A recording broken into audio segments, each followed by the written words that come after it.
Es hoy nuestro invitado Alberto Acosta, expresidente de la Asamblea Nacional Constituyente. Economista, buenos días. Bienvenido a Contacto Directo. Buenos días, Alfredo.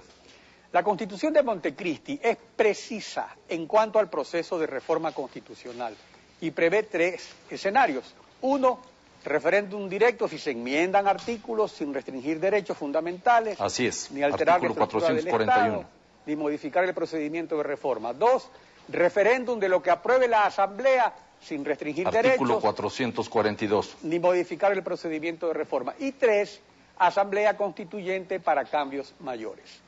La Artículo propuesta combinada de 444. referendo y consulta popular del presidente se ajusta a lo que dice la Constitución. En algunos puntos puede ajustarse a lo que dice la Constitución, en otros definitivamente no. La primera y la segunda pregunta no son temas de enmienda ni de reforma. Son cuestiones que no pueden ser abordadas a través de una consulta popular ni por la Asamblea Nacional. ¿Por qué? Porque afectan derechos fundamentales del ser humano, garantías fundamentales establecidas en la Constitución. Estoy hablando de las preguntas con las cuales el presidente quiere reducir los problemas de la criminalidad. La inseguridad es sin duda alguna uno de los mayores fracasos del gobierno del presidente Correa. Ahí estamos hablando del tema de la prisión preventiva, que ya no sería de 1 año o 6 meses dependiendo del delito, y también de la detención provisional que pasaría de 24 a 48 horas. Eso afecta derechos fundamentales, eso no puede ser reformado, eso no puede ser cambiado con una consulta popular ni a través de la Asamblea Nacional, eso necesitaría obligatoriamente una Asamblea Constituyente, tal cual manda el artículo 444.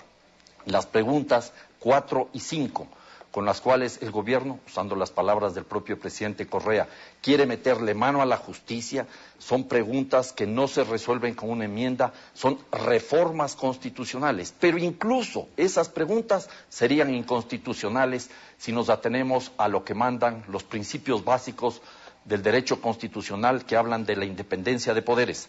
Recordemos que en la Declaración Universal de los Derechos del Hombre, 1789, se decía que aquella sociedad que no tiene una independencia de poderes no tiene constitución.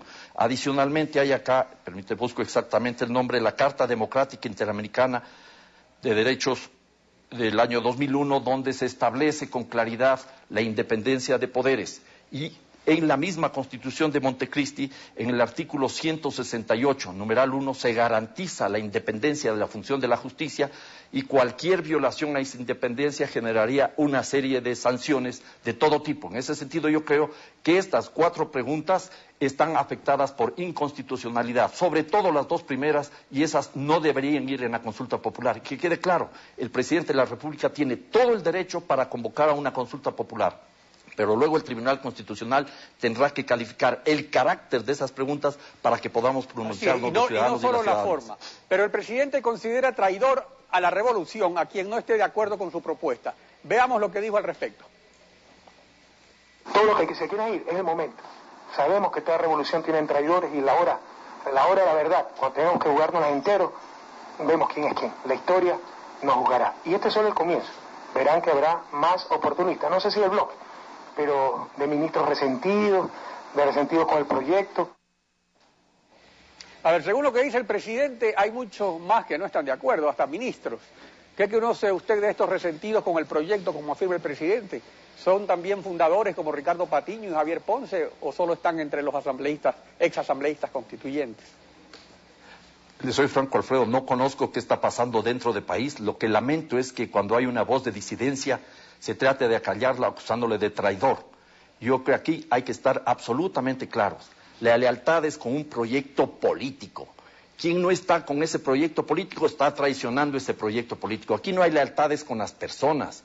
Y ahí me preocupa que realmente la traición surja desde el propio gobierno del presidente Correa, porque yo tengo aquí, por ejemplo, lo que es el plan de gobierno del Movimiento País 2007-2011, elaborado en el año 2006, con la participación del presidente Correa, por supuesto, en donde se estableció con claridad que para superar la democracia formal y construir una democracia participativa, radical, incluyente, que respete y construya los derechos humanos, enfrentando y superando el corporativismo y la desinstitucionalización del Estado, tenemos que garantizar la independencia y corresponsabilidad entre funciones del Estado y tenemos que propiciar una función judicial autónoma, independiente y no manejada por los partidos políticos, menos aún por los grupos de poder económico. Yo creo que esto es absolutamente claro. Aquí la consulta planteada por el presidente Correa está traicionando los principios básicos de la Revolución Ciudadana y en ese sentido creo que sería mejor que argumente, que ponga tesis y no amenazas. Y yo veo con pesar que se recurra a esta muletilla de la traición en lugar de la discusión y que se cometa actos de injusticia, por ejemplo, atacándole como lo hizo a la asambleísta Betty Amores, quien ha sido suficientemente leal con el proyecto y con el propio presidente de la República. Yo le invito a la ciudadanía a recordar que cuando Rafael Correa fue ministro de Finanzas y presentó su renuncia a principios de agosto del año 2005, quien renunció a su cargo de subsecretaria del Trabajo por solidaridad con la posición firme de Rafael Correa fue Betty Amores, y ahora le paga así el presidente Correa. Eso no es así, señor presidente. Así no, señor presidente. Varios dirigentes fundadores de Alianza País, como Gustavo Larrea, Manuela Gallegos y ustedes han expresado su discrepancia con esta propuesta presidencial, además de ex asambleístas constituyentes como Fernando Vega. ¿Existe la intención de formar un grupo de ex constituyentes que defiendan la Constitución de Montecristi? ¿Le pedirán a la Corte individualmente o en grupo que se haga cumplir la Constitución? Documentadamente, razonadamente, que es como se deben hacer las cosas y no con insultos. Yo he dicho ya desde hace algún tiempo atrás, casi desde que se aprobó la Constitución de Montecristi y entró en vigencia en octubre del año 2008, que se precisa una gran movilización ciudadana para apoderarnos de la Constitución. La Constitución es esa caja de herramientas para construir la democracia, derechos, garantías, instituciones, principios, todo está allí, pero tiene que ser asumido por la sociedad, porque la Constitución no es ni de un presidente, ni de un gobierno, ni de un movimiento político. En este caso, como nunca en la historia de la República, es de la mayoría de habitantes del país que la aprobó en un referéndum el 28 de septiembre del año 2008.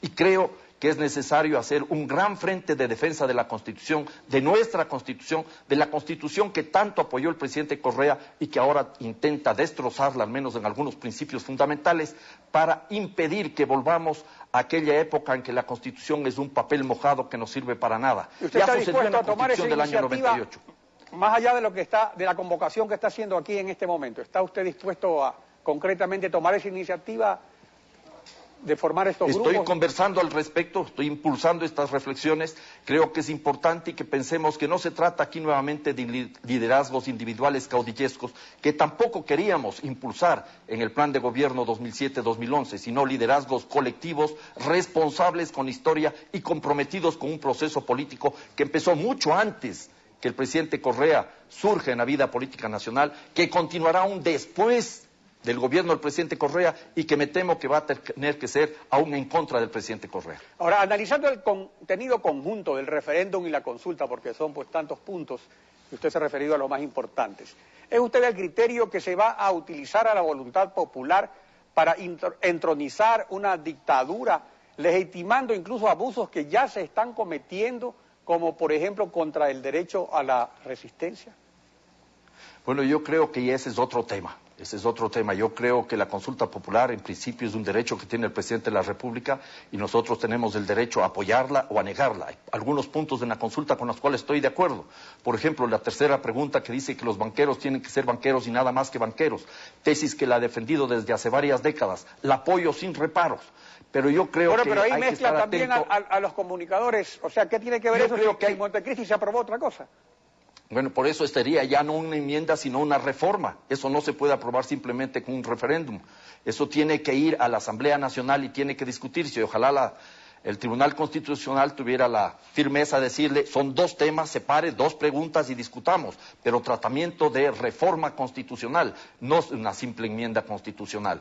Y en ese caso yo también tengo preocupación por la pregunta de los medios, cuando establece, por ejemplo, los medios de carácter nacional. ¿Qué significa carácter nacional? ¿Quién va a determinar el carácter nacional? Y si hay un medio de carácter internacional, un medio de carácter regional con alcance nacional. Dice el anexo, órganos de control, y los órganos de control van a hacer lo que él dice. Bueno, ese es el problema de este rato, Alfredo. Estamos viendo que son algunos de los asuntos que hay que discutir y eso hay que plantearlo en el Tribunal Constitucional, a donde concurriría el día de hoy, como van a concurrir muchas otras personas. Ahora, en síntesis, el proyecto del presidente consistiría en captar la administración de justicia, amordazar a la libertad de expresión, que no son lo de los medios, que son eso solamente un medio, e instaurar un sistema represivo anulando la caducidad de la prisión preventiva. Con esos ejes que se destacan claramente, ¿cómo se puede calificar a este proyecto? Mire, Alfredo, es lamentable que la pregunta 1 y 2, la que tiene que ver con la prisión preventiva y con la detención provisional, sean tesis del Partido Social Cristiano. Ya Jaime Nebot y Cintia Viteri se pronunciaron a favor de esas dos preguntas. Y eso es lamentable que se una a todo aquel esquema de reprimir, acusándolos de terroristas, a quienes están reclamando desde los sectores populares en contra de algunas de las decisiones del gobierno. Yo creo que se va configurando cada vez más una respuesta represiva, autoritaria, propio de los gobiernos de derecha, que no es lo que habíamos planteado al pueblo ecuatoriano. Economista, gracias por su participación en Contacto Directo. Gracias, Alfredo.